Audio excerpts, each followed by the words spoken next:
Hey guys, thanks for checking this out.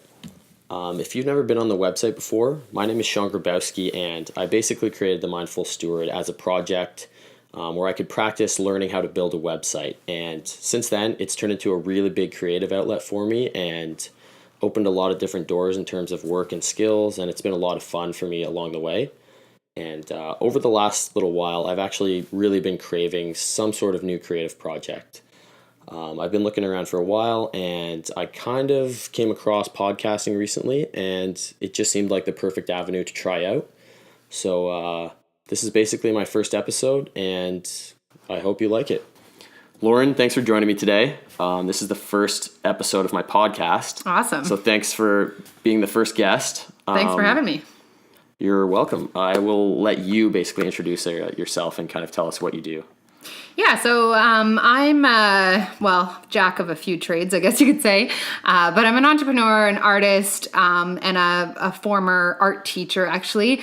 And a little less than a year ago, I started my second business, which is an online coaching business. So I'm a business coach for female entrepreneurs who are building businesses online. And what I really help them with is a couple different things. So I call myself a mindset and success coach, but really what I mean by mindset is there's sort of two ways to look at mindset. One is that whatever the thoughts that you think about yourself on a regular basis really do dictate the actions that you do and do not take. If you believe that you're capable of something, then you're much more likely to actually take action in line with making it happen. But I also really sort of believe in all this spiritual woo-woo stuff, law of attraction that we've been talking about a lot, and just the power that our thoughts have to actually, draw our reality to us based on what it is that we choose to think and feel on a day-to-day basis. So I help female entrepreneurs, really empower themselves, also align their thoughts, energy, and actions with the outcomes that they desire to create. And then there's a whole marketing and strategy side of it as well. If you're going to build an online business, you need to know some marketing, some strategy techniques when it comes to, techniques, I guess you could call them, when it comes to actually putting yourself out there and, building an audience and selling a course or a program, whatever it is. So I kind of help with all that kind of stuff. And for a lot of my clients, they're sort of newer to the entrepreneurial world, or at least they are online, and to have someone kind of standing beside them as they do it and who can show them the way is oftentimes the difference between, getting a few steps in and then reverting back to your safety zone or your comfort zone and actually seeing it all the way through and creating something amazing. So I'm really passionate about helping women to go full time in their business so that they can really live a life by their own design and free themselves of whatever it is that they're not particularly lit up about. That's awesome. I love that you said by design there, because that's a term I like using all the time. Life by design. Life by design. Mm-hmm. And I don't think a lot of people do that. No. That's why I personally really admire entrepreneurs, because obviously they have a little bit of a different way of thinking and looking at things. And so what made you decide that you wanted to be doing what you're doing now and leave teaching? Because obviously teaching's a pretty great job that a lot of people really want. And I have a lot of respect for teachers. I was always sort of someone that had a very entrepreneurial side of me. I've been painting for as long as I can remember, and I've always sold those paintings and been in art shows and things like that. But also from a very young age, I did lemonade stands at the bottom of my parents' driveway, and I spent a whole summer growing pumpkins in my parents' garden to sell them at Halloween. And I always had sort of these little projects. I was always interested in making money in my own way and being creative. I think that's the main thing for me. I'm just a very creative person. So anything where I have an idea and then see that idea actually become reality is just such a high for me. And I think as humans, we really are creators. And so helping people to actually embrace that.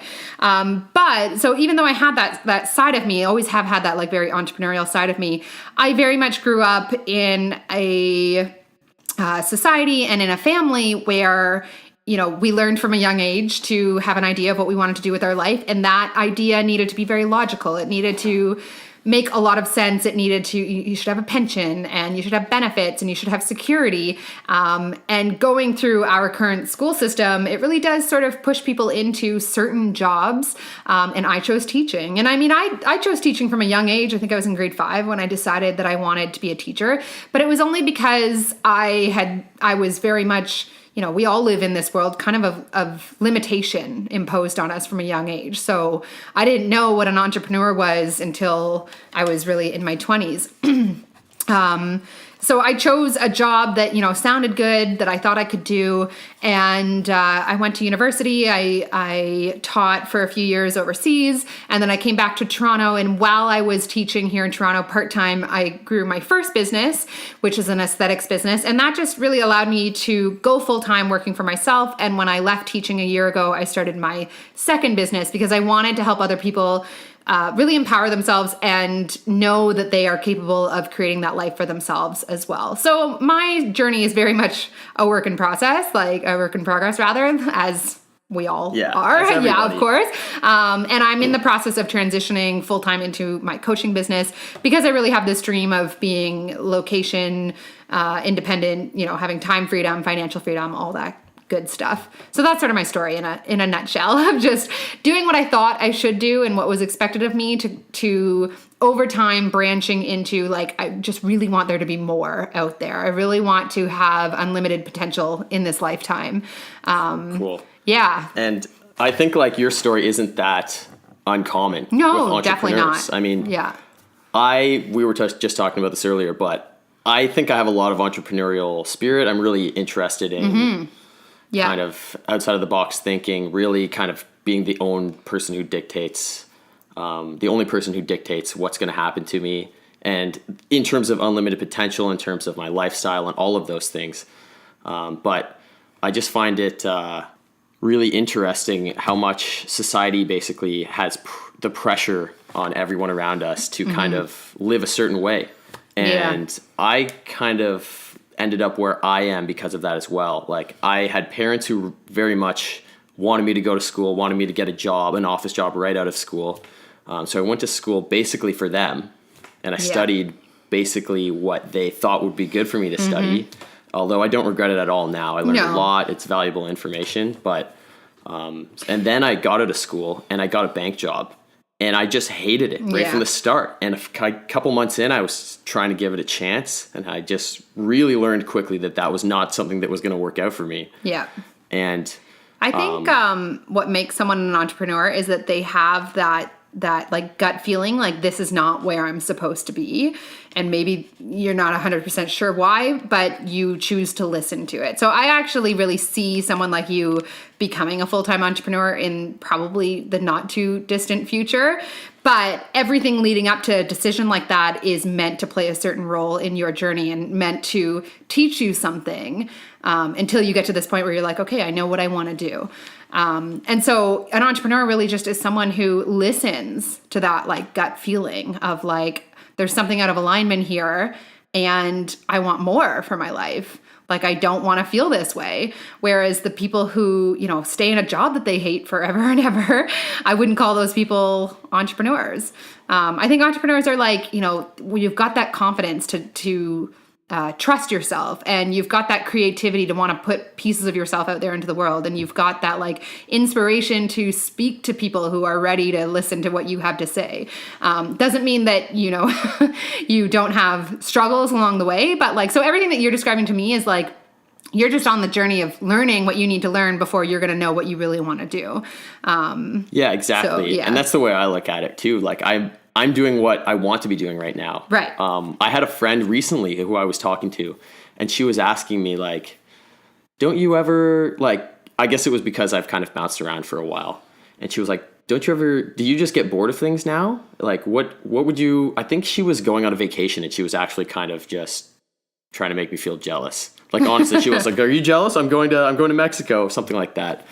And I was like, I'm actually not jealous at all. Yeah. If I wanted to do that, right, I would just be doing that. I want to be doing exactly what I'm doing right now. I want to travel and I have traveled, but I went a really long time in my own business where I didn't take any time off because I didn't feel the need to. So people who are, I often say, like, even if you're in the beginning stages of whatever it is that you're doing as an entrepreneur or someone who's very sort of entrepreneurial minded, you're waking up with like that passion, that purpose, and you don't usually need a break from that. The way people, how much of the world just lives for Friday or lives for that vacation.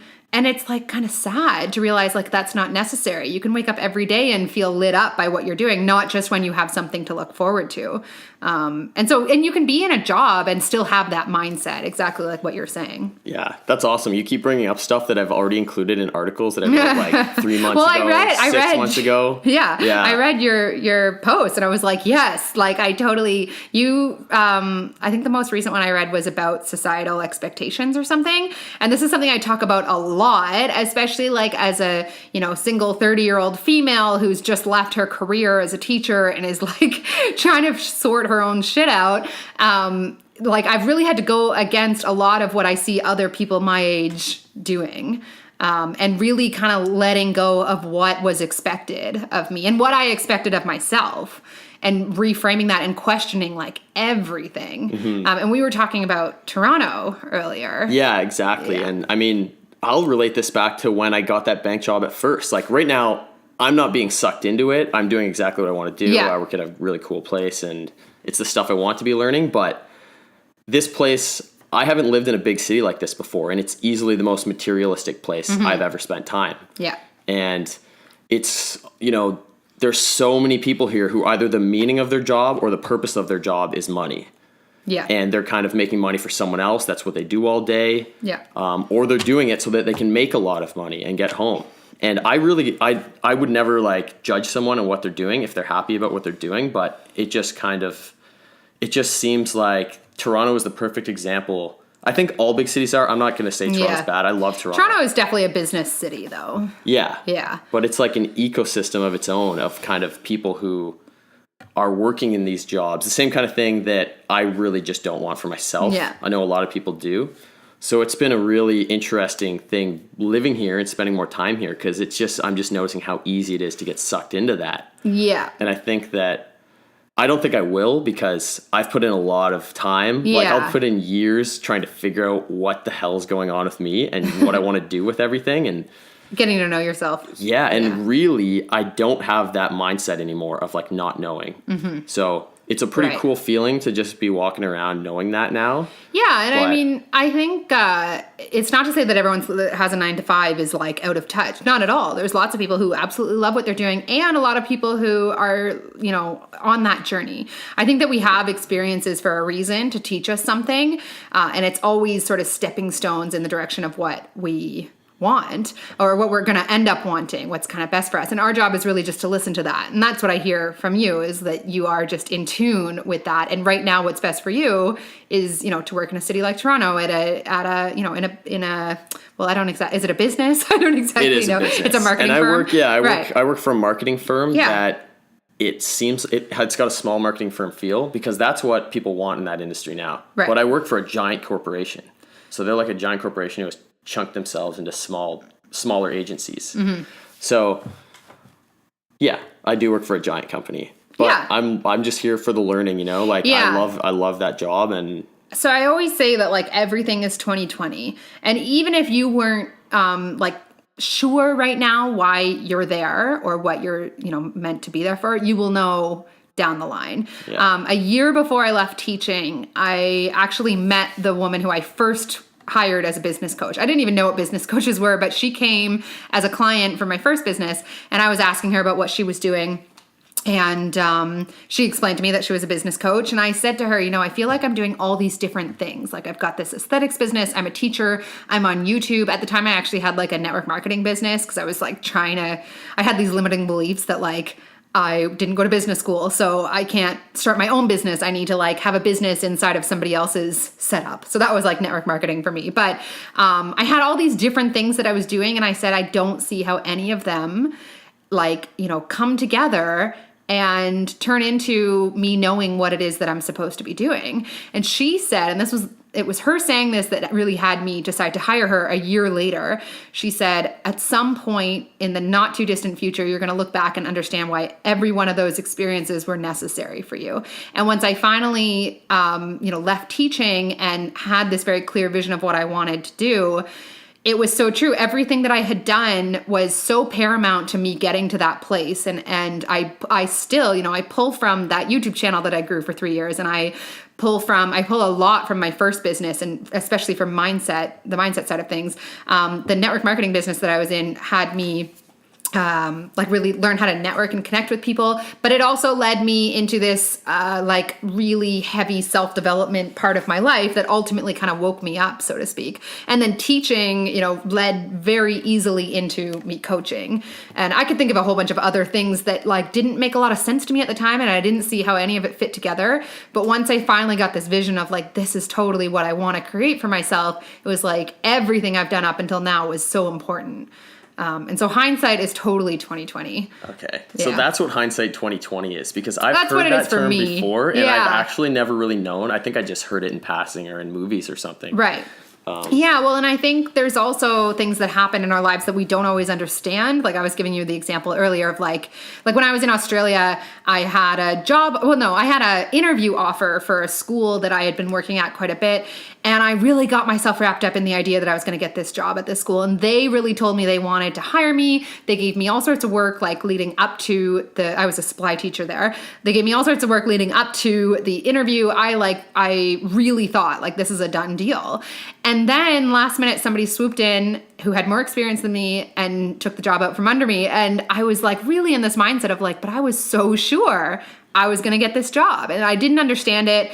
But I wasn't I just sort of stepped away and thought, well, maybe something. It's funny because I wasn't really spiritual back then, but I still had thoughts of well, maybe it wasn't meant to be. Maybe something else is going to come along. So, and that's exactly what happened. 3 weeks later, I got another interview for a school that I went to. They hired me on the spot. I stayed there for 2 years, and it just became my family. And it was absolutely the school that I was meant to be at. And it wouldn't have happened had I not gotten this first interview and then kind of just put that out there and told the agency I was working at, keep me in mind for any future interviews. So hindsight is 2020. By that, I mean, looking back, it makes total sense that I didn't get that first job. Yeah. Thank God I didn't get it.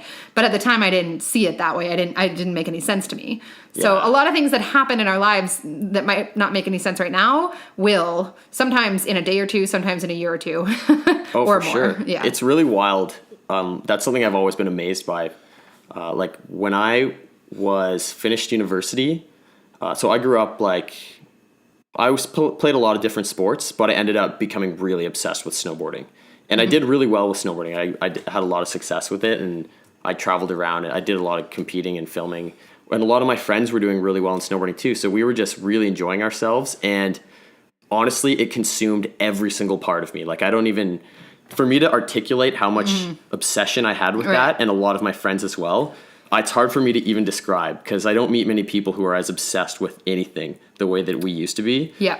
And it's I had full-on tunnel vision. When I was in university, I got away with not being the best student and still graduating with a decent degree. So yeah, same. That worked. I got a couple of degrees in bullshitting 101. Yeah, I swear that was my whole degree. And I did learn a lot more about being a responsible person and figuring out how to solve your own problems. I think that was more what I learned from university. But I just cared about snowboarding the whole time. And I was literally I graduated in December, and I had some money saved up, and I was just going to go out west and just fully start snowboarding. And I tore my ACL a week after that happened. Right. And it was just heartbreaking, literally heartbreaking. I went into such a depression. My whole identity was pretty much attached to that, and snowboarding and whatnot. And so it was really tough for me to go through that time, but it forced me to go on this crazy trip and go and live in Costa Rica with a few of my friends. And I started doing some other, I started surfing and just traveling, and those things have travel has expanded my mind in ways I couldn't even describe. Yeah, absolutely.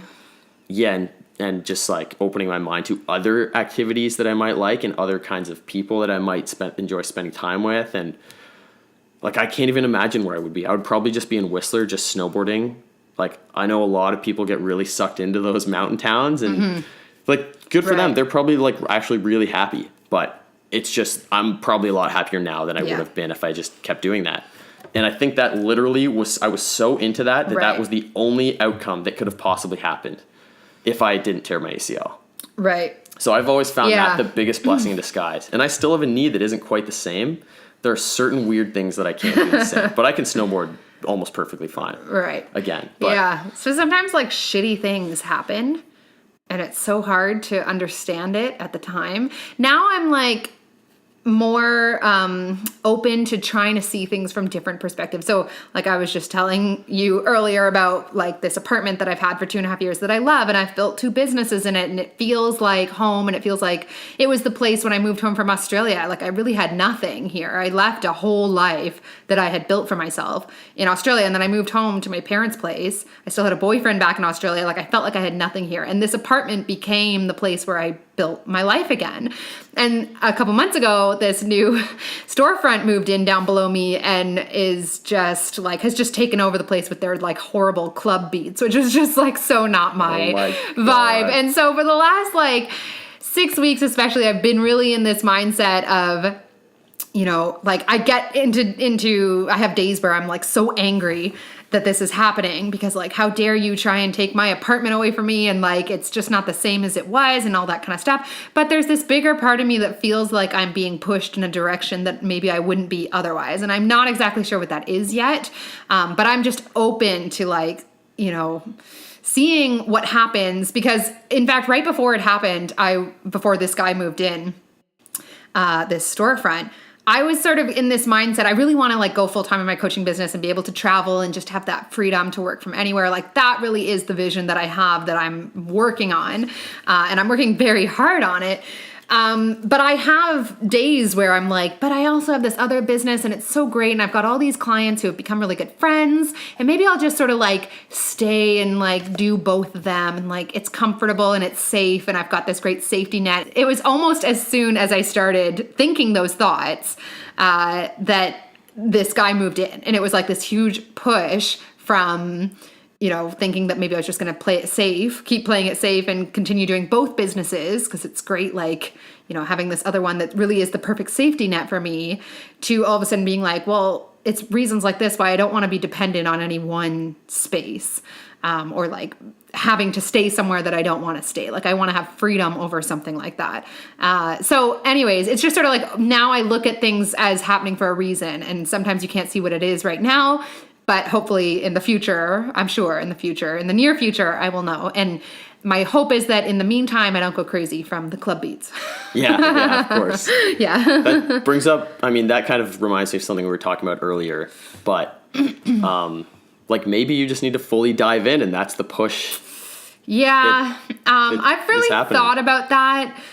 And it's a few things. Like I've invested a lot into working with other coaches and things like that. The coaching business is picking up speed every month, but it's just not like I'm really aware of, like, we haven't talked about this yet, but I'm really big into like law of attraction, and I've spent almost 2 years of my life studying like everything I can get my hands on. I wrote a whole book about law of attraction principles.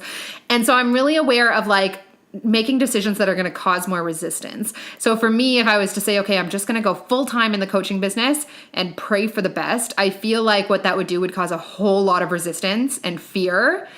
And so money is an interesting one. There's a whole money mindset world of like, if you worry too much about money, you're going to be in a lack mentality about it, and that's what you're going to attract. And so if I were to like, you know, give up this other business that really does bring in a lot of monthly income for me, I worry that I'd get into that lack mentality about it, and I would cut myself off at the source in my coaching business as well. Mm-hmm. Yeah. from an energetic perspective. Interesting. Yeah, that's an interesting way of putting it. Yeah. I know. I'm glad we're getting onto the law of attraction stuff, because that was a huge reason I wanted to have a conversation with you, because really I don't meet many people who are as into that. Mm-hmm. And I'm like level 10 obsessed is what I tell people. Yeah, and that's great, like, because you're explaining it in ways that I've read into and I've thought about, but you're really like have it clearly, you have it understood, and really the application of it. I understand it very well on a cognitive level, and I'm learning how to understand it on an application level. Yeah, because that's always going to be super hard. Exactly. Yes. You got to analyze a lot of your actions. You have to basically go against all of your programming as a human being to not... Well, I'll go into a little bit of detail. Like, do you want me to talk about, what law of attraction is and how it works? Yeah. So instead of jumping into give us your take on law of attraction. Yeah, well, sort of. I mean, it's something that you could talk about for years on end, but law of attraction really states that we attract who we're being, what we are, and the energy that we are giving off. And the energy that we're emitting, if you will, is dictated by the thoughts that we think and the emotions that those thoughts generate within us. So if we're in a fearful place, that might strike, a feeling or an emotion of anxiety, and that will then offer a certain energy. And so the law of attraction states that we are always attracting to us people, circumstances, things, outcomes, experiences in our lives that are on a similar or like frequency as we are. So law of attraction really is like attracts like. And I know we talked a little bit earlier about there's a couple other laws that go in there with that. And one of the key ones to mention is the law of vibration, which is just that on like a metaphysical level, everything in our universe is energy, and energy is always vibrating. And that includes our thoughts. So basically, to like sum it up, is that our thoughts have an energetic frequency to them that draw back to you everything that you're experiencing in your day-to-day life. So if you're feeling like, we all know those people that are just really happy, grateful, people who just have like a very positive outlook on life, and those people just have amazing things come into their life. Sure, and you can feel the energy when you're around them. You can feel that around them, I can think of so many of my friends who I love having around for those exact reasons. Right. And obviously... And they have good things come to them. Whereas if you're someone who focuses a lot on lack and limitation and negativity, you're going to keep drawing to you more experiences in line with that.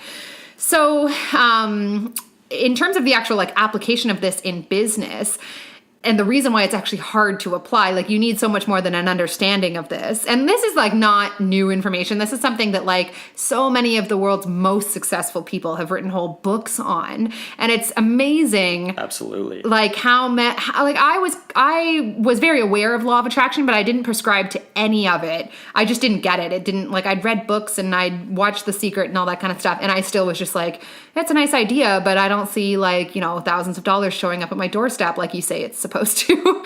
So obviously it's not true. And it wasn't until I had sort of my own kind of like spiritual awakening of an experience, if you'll even call it that, where it was just like all of a sudden I was aware of how much more there is. And I was actually like sitting in a coffee shop, and it was sort of the result of a whole bunch of self-development work that I had done, but I was all of a sudden just awake to like the energy around me. And it was like, it was interesting actually looking back, because I'd had a few people in my life say certain things to me, and it was like in that moment, everything clicked. I had this one client who came in one day and she said, I didn't get it at the time what she was saying to me, and I was just sort of nodding along with her, but she said, alternative universes exist, or no, alternate realities exist, but they exist on a heightened, in a heightened state of consciousness. I can't remember the exact words that she used. And I was like, cool. I have no idea what you're talking about. But it was like in that moment, it was like I could see this alternate reality playing out just in energy and movement and aliveness around me. And I just all of a sudden was like, there actually is so much more than... I really was someone that lived as if everything was sort of accidental and chance, and like humans had kind of evolved one step past what we were meant to and then destroyed everything. Like that's really what I thought. And it was like overnight, I went from just all of a sudden knowing how much more there was out there. And so I started like going to work, really understanding all this stuff that so many of these people talk about in these books, and in these, so much self-development work is around, what it is that you're attracting, the stories that you're telling yourself that you keep repeating in your own life as a result. Your affirmations. Exactly. Your self-talk. Your self-talk. That one I really focused in on for like almost a whole year of like, what am I saying to myself? Huge. It's so huge. And so then you look at people who attract the same shitty circumstances over and over and over. People that get cheated on once, they get cheated on for like their whole life. They're only ever attracting people that can't be trusted. And it's not a coincidence. It's that something like that happens, and then they focus on it to the point where they just keep attracting more and more of the same thing. And as I've sort of gone through my own journey in the last couple of years, it's really interesting to me the way that shift has been reflected in my outer world. Your outer world really is a reflection of your inner world, and what you're thinking about is what you're experiencing in your life. So in terms of actually applying that to business, you have to undo your whole life worth of programming, which says, look at what is, and then allow that to dictate how you get to feel. If you have lots of money, then you get to feel abundant. If you have the perfect body, you get to feel confident. If you have, lots of friends, then you get to feel popular. Whatever it is, that's the way we grow up as humans. Look at what is, and then that dictates the emotion. Whereas law of attraction and using it successfully really has you, have to generate the emotion first in order to then attract something different. So I'm going to feel abundant, and then I'm going to attract more money. I'm going to feel more grateful, and I'm going to attract more things to be grateful for in my life.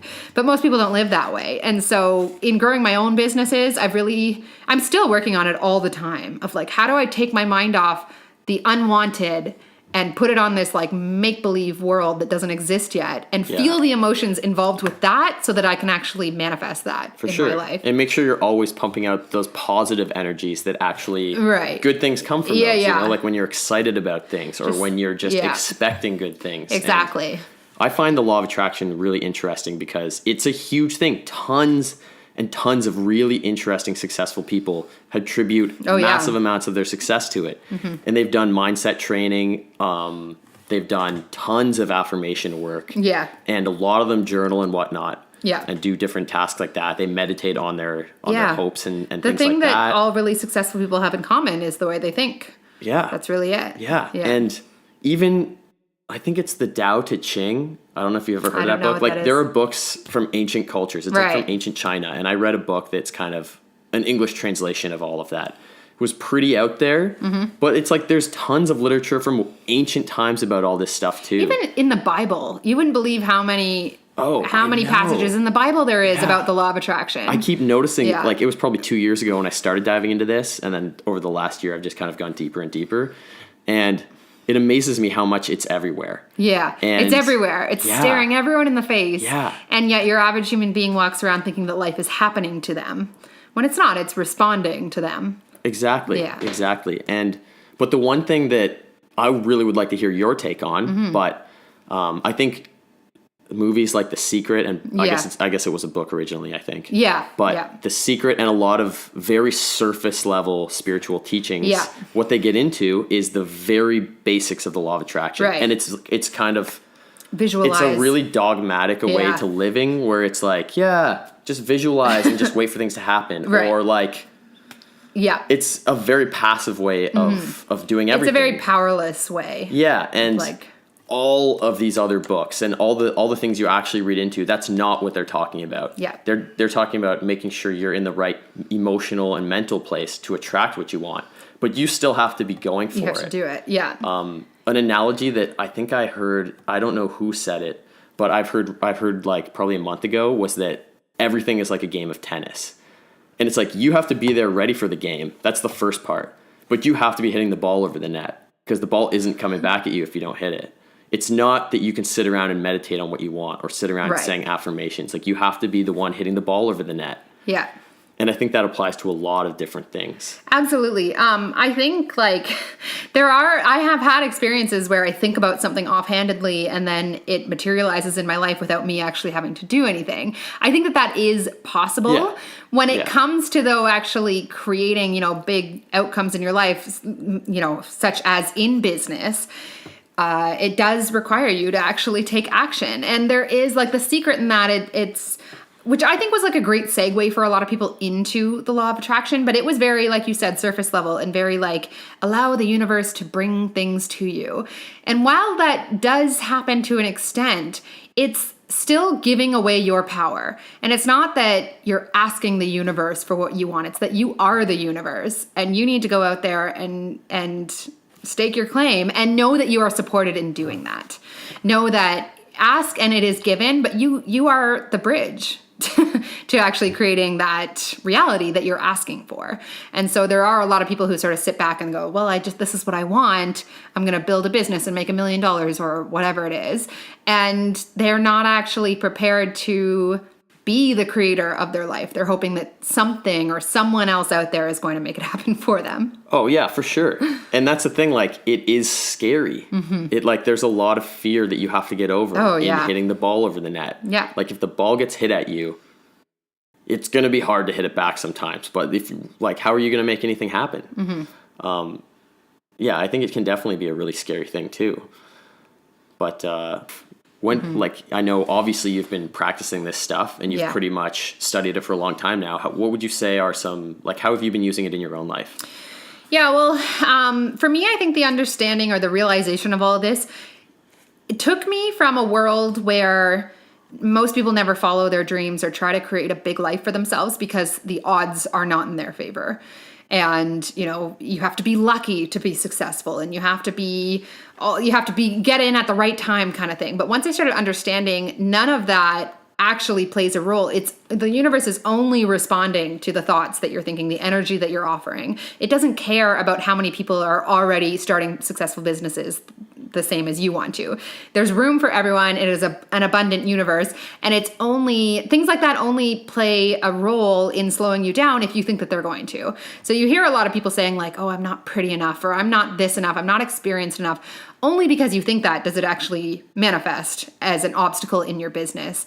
So when I really started getting into all this and understanding, like, we all have equal opportunity, we're all capable of anything that we set our minds to, it really that was what gave me, without that I would never have had the balls to leave teaching, to be completely honest, because I just didn't think that starting a business that had, like, I really see my business as being something that over the next 5-10 years will easily be $1 million business. Like, I want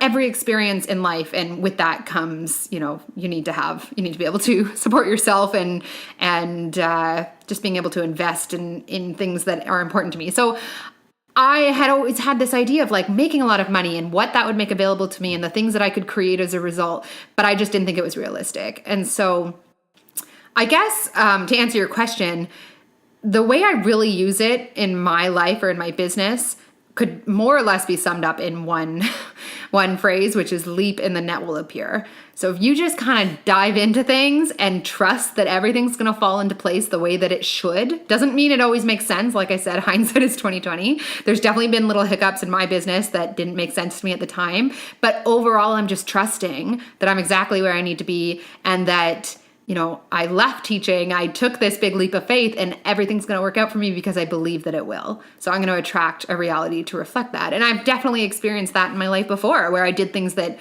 maybe didn't make the most logical sense, but I just had this overall belief that it would all work out, and so it did.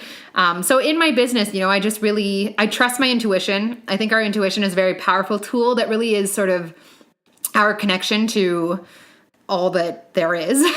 And when you trust your intuition, you're always being led in the right direction. So I always lead with my intuition, and then I always just trust that what I need will be delivered to me as I need it. And you don't need to, we were talking about this earlier, but you don't need to have everything figured out when you endeavor to, say, create a business or, you know, start a career that you want to start. You don't need to have it all figured out. You never would know, even if you had, you know, okay, these are the exact steps I'm going to take, it would never actually come into fruition that way anyways. So it's really about envisioning what you want and then just taking that next step that presents itself to you that feels good. You know, leap and the net will appear. The steps will be shown, and your job is just to keep taking step in line with what feels right. Yeah, exactly. Yeah. And one thing I like what you said there about I don't even know if you mentioned resistance, but you're mentioning that the steps don't have to be laid out in front of you. No. And I mean, the way will be shown. Yeah. Like and I think I think resistance is one of the biggest takeaways from reading Law of Attraction stuff. Because we all experience so much resistance. Resistance really is like what makes us human. Resistance is ego. Resistance is like doubt, fear, you know, logic, trying to mind over matter everything. Yeah. That's resistance. So when we take a leap of faith, and then there's this huge part of us that goes, oh, no, that was a big mistake, it's not going to work. that's just our ego coming back in and trying to keep us safe. Yeah. And so that's resistance, because those thoughts are no longer in line or aligned with the results that you set forth to. If you say, okay, I want to make $10,000 this month, and your sort of higher self, if you will, is offering an energy of $10,000, you're aligned with it on that level, but then your ego comes in and goes, are you crazy? You've never made even half that in a month. That's impossible. Well, that's resistance, and that's going to actually block the manifestation from showing up in your life because you're not aligned with it. So yeah, the resistance thing, I think that really is where the work is becoming as resistance-free as possible in everything that we do. Yeah, exactly. Which is like shedding our, human self. For sure. And easy. Making yourself uncomfortable is a huge over thing. and over and over it's again. Like, yeah. Yeah. And, I mean, I was telling you earlier, I don't know if I already mentioned it earlier in this specific recording, but I've really started embracing just diving into stuff. Right. And I used to just take my time and think about things for forever, but I feel a lot, my intuition, I feel like, is probably at its pinnacle right now. Where it's a muscle. I've just been like, all right, I know that I'm just going to do this and it's going to be good. I just need to do it. And I've been doing that with certain ways of spending my money, like buying this mic was one. Not that this is the biggest purchase ever. Yeah. But there's been a few things where I've been like, I just need to do this. And then I can stop sitting around pondering about it and I'll just learn from this situation. And I did that about a year ago when I was kind of concerned about what I was going to do next. And I've taken a bunch of steps. So I'm like really impressed from where I've came from last year to where I am exactly now. Yeah. And it was literally just me with a few key dive-ins. Yeah. And I feel like they've been the best thing that I've done in a long time. And it's a tactic I'm not going to get out of control with it, but I'm embracing it a lot more. And I think that if you're the type of person who generally believes that things work out for you, like things always seem to, I always had these little like insights that make so much sense to me now that I just sort of offhandedly said even 3-4 years ago, where I would say things like, I really think that if you believe things are going to work out, then they do. Which is a like perfect law of attraction example, but I just said things like that. I think that like if you're the type of person who just believes that things generally seem to always work themselves out for me, that keeps being your experience. So you get better at following that intuition because you just have this, you're affirming things always work out for me. Yeah. And then that actually... You know what? And looking back on things, I've had some up times and some down times. Like my ACL was a pretty down time, but... But more or less, would you say it worked out? More or less, that's how I think in general. I think like literally if I look back, I'm amazed by how things just work out. Right. Like there have been times when I wasn't a very responsible young adult, like when I was like in my late teens. I'm not going to lie, like I was the kind of person who would forget about a lot of important things and whatnot. I've come a long way since then, but I think my parents used to be super frustrated. And I remember back then when I would like screw up huge or something, like literally forget something that was super important that had a big deadline. And it would just work out every time. And I was always just amazed. That's probably a pretty bad example. It doesn't make me look that, and doesn't make me look the best, but it was always worked out. And I was just I've got a couple of friends who like get themselves into these situations that like should not work out, but they are just, I have this one guy friend in Australia who still works there. And like so many times he's gotten so close to getting kicked out of the country because his visa is expiring and he doesn't get a new job. Like, so like, and the number of times, but he's always like so relaxed about it. So I'm like, Jan, like you gotta get a job that's going to sponsor your visa. Like you're going to get kicked out and you say you want to stay, like get on that shit. But he's always just so like, I don't know, it'll be fine. And like the number of times a job that is willing to sponsor a work visa for him has fallen into his lap like 2 days before he's supposed to leave the country. Oh my God. Like just over and over and over because he just believes. But it's almost like, it's for me, it's like frustrating someone like that because it allows him not to be on top of his shit ever, right? He just lets things like crumble to pieces around him, but believes things will always work themselves out, and so they do. Oh, so it's like he gets away with just like, never taking responsibility for his own life. Oh, for sure. Like that's like a thing. If you don't want things to be too easy, like, or else you're never going to take responsibility. Right. Yeah. But I'll tie that in just because I find that a huge thing of the law of attraction, and reading about that for me was just a push to kind of be responsible for everything around me. Yes. Because it makes you realize that everything really is like it's a reflection your of you. emotional state is literally how you're living. Like exactly. Your circumstances are how you're living. The relationships and the people you're spending time with, they're based on how you're approaching it. Yeah. And the state that you are in. And you want to look at like, you know, how many people, almost everybody points fingers at everything around them. This is happening to me and this person said this and I got, you know, this response at my job and like none of it's fair, right? And they don't like, God, we all know one of those complainers, like people that just complains about everything in their life. And what they never seem to realize is that they are the common denominator in all of those shitty situations. And it's not a coincidence. And it really is you taking responsibility for it being your life. And that doesn't mean that you can always control everything that comes into your life. I kind of got pigeonholed a little bit into that or like sucked into that mindset for a while. Whereas like if something bad happened in my life, I would like, well, what energy was I offering to attract this? Yeah. Obviously I'm doing something wrong. Obsessions like that. Yeah, sometimes you it's get exhausting. too deep into that. Mm-hmm. I feel like some people go down that rabbit hole and they never come out. And then those are the people you meet like when you're backpacking and they're like 60 years old, like doing mushrooms. And, like, because they just can't make in sense like of Thailand or something. Right. Yeah. Yeah. And I've met a bunch of people like that. And I'm like, oh man, like they have interesting stories. Yeah. But you can kind of tell like they've gone down the rabbit hole a bit. Right. Yeah. You can drive yourself a little bit crazy, I think. It's very empowering. It's a very empowering thing to understand. And the way I encourage people to like kind of see it at play in their own life is to look at like what are the stories you have about your life or what are the themes you have about your life. I've done a lot of these like weekend long, like very intensive self-development seminars. And there was this one where I got up in front of the whole seminar, like 150 people, and the leader of it said, tell me about a couple of themes in your life. And this was before I understood any of this. And he was speaking to like law of attraction, but not outwardly. It was sort of coded. And he said, tell me about some of the themes that you know, have in your life. And one of the things I said was, I feel like I can't rely on anybody. I feel like people are always letting me down. And he said, well, that's not the truth. That's just the paradigm that you've created for yourself, which at the time meant nothing to me. I was like, no, I really can't rely on people. They're always canceling. Like, and I'm a pretty reliable person, so I don't get it.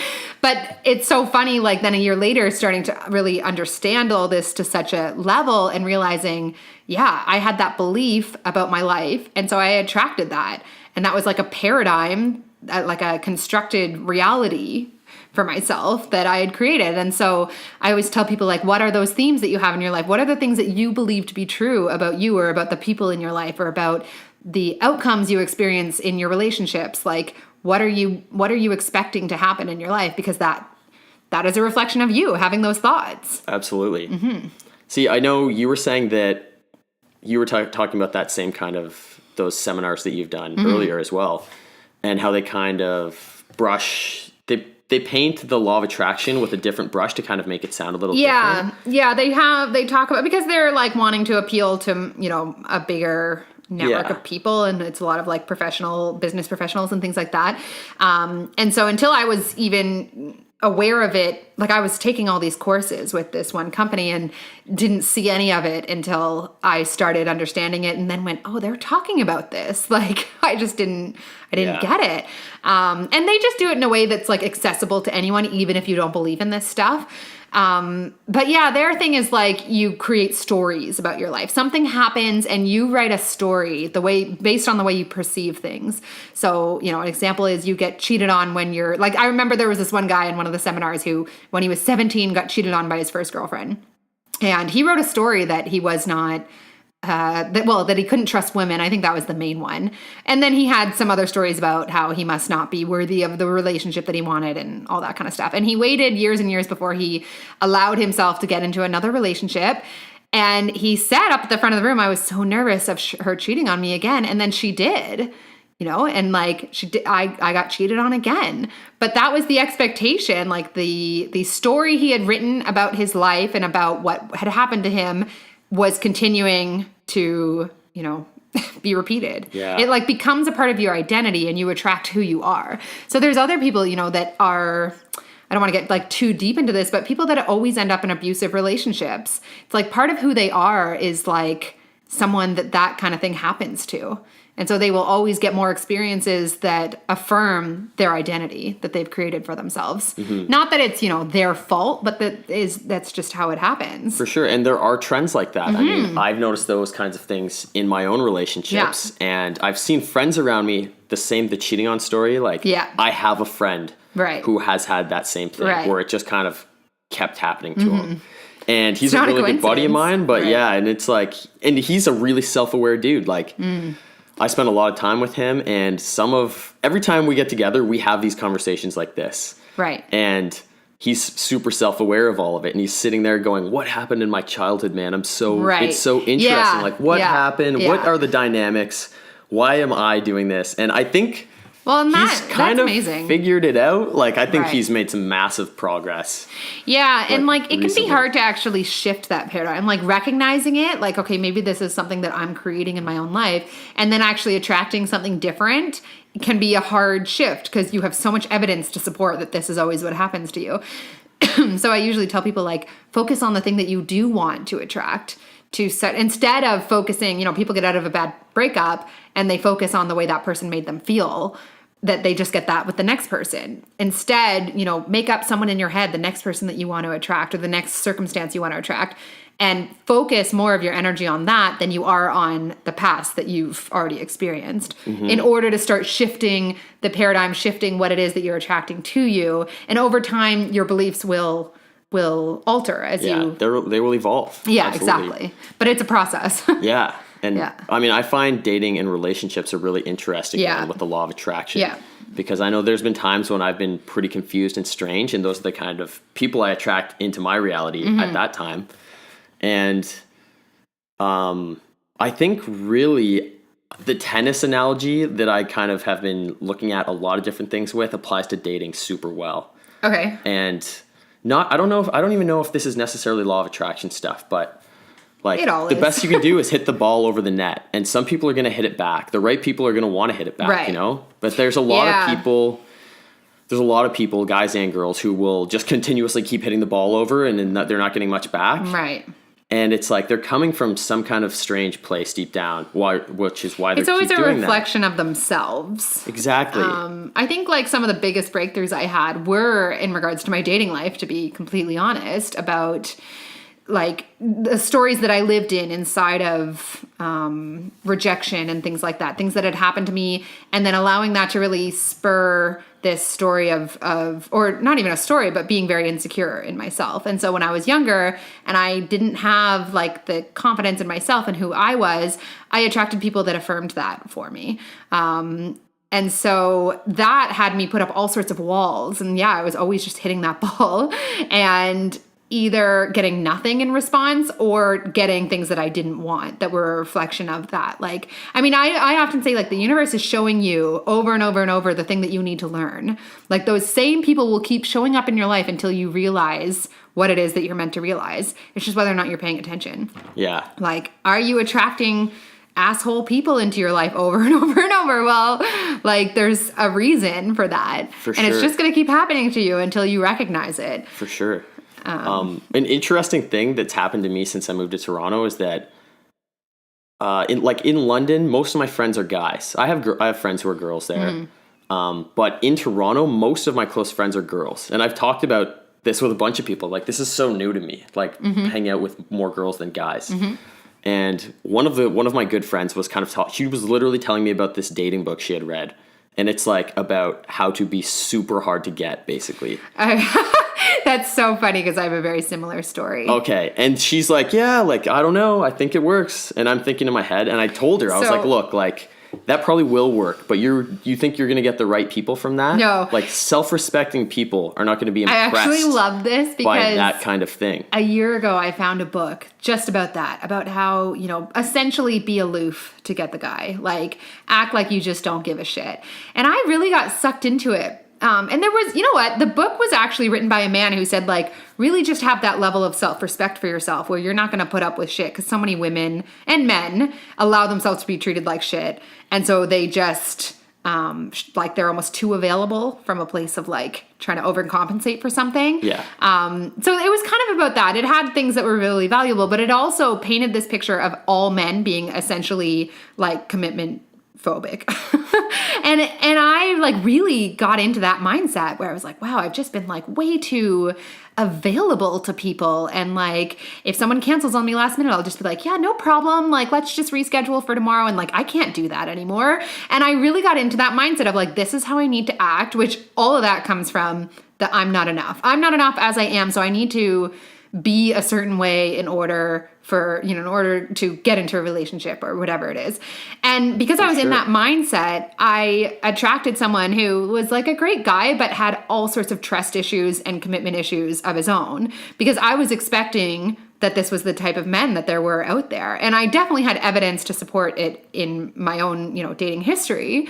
And I got like latched onto this idea of like, this is what there is out there and this is who I need to be in order to not get more of that or to like use that situation to my advantage or whatever it is. So I got someone who, like, me being hard to get totally worked on him because he was that commitment phobe, but I was like exhausted. I was always worrying about, how often should I be texting this person? Like all this like bullshit that was really just me covering up, why can't we just show up as we are and trust that there are those other people out there that don't want any of that or that aren't like, I have lots of like great guy friends who totally are not that guy at all. But yet, because I read this one book, I got into that mind frame and then I attracted someone that was the perfect reflection of that for his own reasons. He had lots of his own, stuff that he needed to work on, but was just, the perfect reflection of like what this book had told me to expect. Yeah.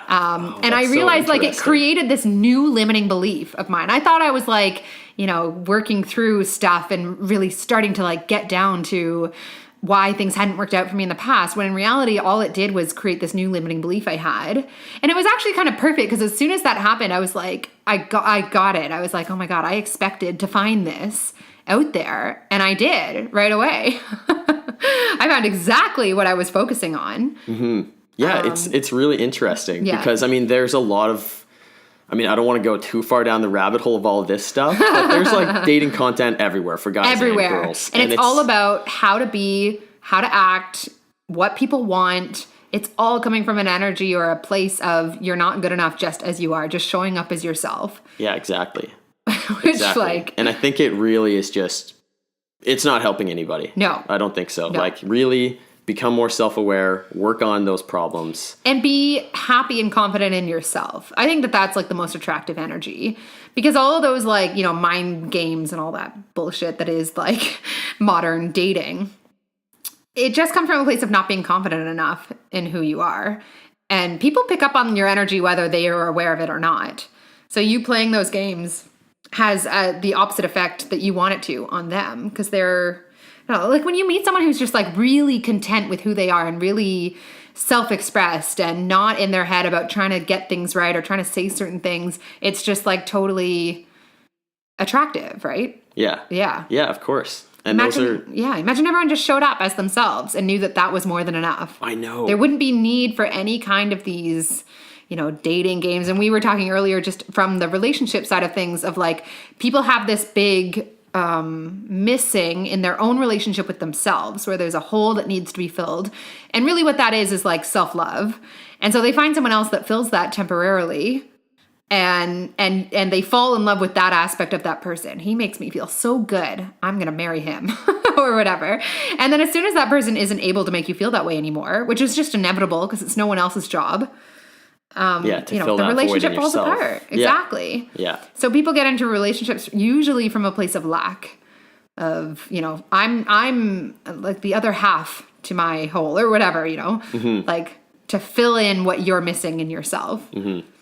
For sure. I love that we're kind of talking about this right now because one of the main feedback points that I get about just like having my website and just kind of sharing my thoughts is that, I love your content just because guys don't talk about anything. Right. So it'd be cool if just like in this conversation, all my conversations can be about things that people don't talk about really, or just kind of like swept under the surface, or at least I think when I have my one guy friend on, like we're going to get into some stuff that people are going to be Right. surprised that me and him think about often. Yeah. And that'll be pretty cool. But Oh, there was definitely a time not long ago when I would not have opened up about like me being insecure, or my like dating faux pas and all that kind of stuff. And it's still like a little bit resistant, but I think that people resonate with it because they get it. Like they Yeah, have 'cause experienced it everyone themselves. can relate. Exactly. Yeah. Exactly. And I actually think like it's just a like muscle that you build in terms of being able to share yourself and be vulnerable. Mm-hmm. And I mean, you've been creating content for a long time. Yeah. Yeah. And I guess I have at this point too. Yeah. I consider a few years a long time. And like just gets to a point where you enjoy it. Yeah. Like I almost like, I don't know if I'm thriving from it, but like it like gives me a nice boost of positive energy Well, every because time I share anything. Like you're it really, embracing yourself. Yeah, As I opposed to trying to construct this version of you that you think you should be putting out there into the world, which is what most people are doing. yeah, And it's exhausting. yeah, for sure. And I feel like my website's called The Mindful Steward, but that name kind of came from a time when I thought I was going to be sharing tons of other people's content where it was a lot more about mindfulness. And what I'm realizing now, like more recently, I was actually thinking about this last night, all of a sudden, I don't know why, but it still very much revolves around that, but it's not really the tools and the skill set of mindfulness. It's kind of like the deeper meaning of it. It's like, why do we all have these things going on? Why do we need mindfulness? Well, I think mindfulness just is the asking of that question. Like to be the watcher of your own thoughts and recognize them as being thoughts instead of being like, instead of those thoughts actually being you because you're not even aware that you're thinking them. Mm-hmm. So I think being mindful, at least for me anyways, is just about always watching what it is that I'm thinking about and recognizing that that's just my thoughts. It's not me. Like I can separate the two. Does that make sense? Yeah, no, I totally get what you mean. Like you can observe them. Yeah. And like, that's a hard thing to do. Yeah. But like observing your feelings and not acting upon them. Right. Because I think there's a lot of times you feel insecure and you just go and do something about it exactly. right away. Yeah, yeah. And that's not like, that is the opposite of observance and consciousness and all these, everything about mindfulness, Yeah. And obviously that's like an instinct. So it's pretty hard to beat that. Yeah. So one thing, it's a question that I didn't really get around to asking yet, but I think it might be a good note to end on. I was watching a YouTube video recently from, I don't think he's a life coach, but he's a content creator. Mm-hmm. And he coaches people in photography. And the one thing that he said is that him and a lot of the other people he knows who are coaches, they're doing that because they're also searching for something themselves. Yeah. So I'm kind of curious if you think that applies to the what, the why and the how. For me? Yeah, of what you're doing. Absolutely. I think it's been through me searching for something more, just searching, how to be more in touch with myself and just searching for access to a much bigger life for myself that has me be really passionate about helping other people do the same thing. And I often say about coaching, really all you're doing is helping people who are maybe 2 steps behind you. It's not, there's so many people, and I definitely got into this mindset for a while where I thought I need to be, at a certain point in my business before I can help anyone, which of course doesn't make any sense. But really and that again comes from, I'm not enough as I am to do this thing that I want to do. So I'll just wait. But really it's just about you are on that path and there are other people on the path too. And maybe you're just a couple steps ahead and you can help those people get to where you are. And in doing so, I mean, you're always, I think anything where you're endeavoring to build a business for yourself or just create a life for yourself, life by design, you're always going to be learning and you're always going to be sharing what you're learning with other people. I think that's what coaching really is. You're sharing what you're learning with other people in a way that allows them to apply it to their own life and, get to their version of wherever you're at. Yeah, for sure. Yeah. And I know that's obviously a really rewarding feeling is helping other people and actually seeing them benefit from it. Well, yeah. And the amazing thing about coaching is that I help people in telling them what to do, but I'm really just helping them empower themselves. Like I had one client who she'd been writing this ebook for like months, but she'd really been procrastinating on actually finishing the ebook and launching it. And so she signed on to work with me, and we had a 3-week period before we were actually she wanted to wait a little bit. So she signed on, we had a 3-week period. In that 3 weeks, she finished the book. And in the first month of working together, she'd got it online, she'd formatted it, she got it on the Kindle e-store and on her website and stuff. And she had a launch of like $27,000 in one weekend that I honestly can say I did not take credit for, because all I was doing was standing there with her and giving her permission to already do the thing that she knew how to do, that she was just talking herself out of. So coaching really is just about empowering other people and giving them that access to empowering themselves, which a lot of people don't have on their own. All right. Well, I think we capped it off pretty well. Cool. Thank you for having this conversation, Thanks Lauren. for having me. That was awesome. It was fun.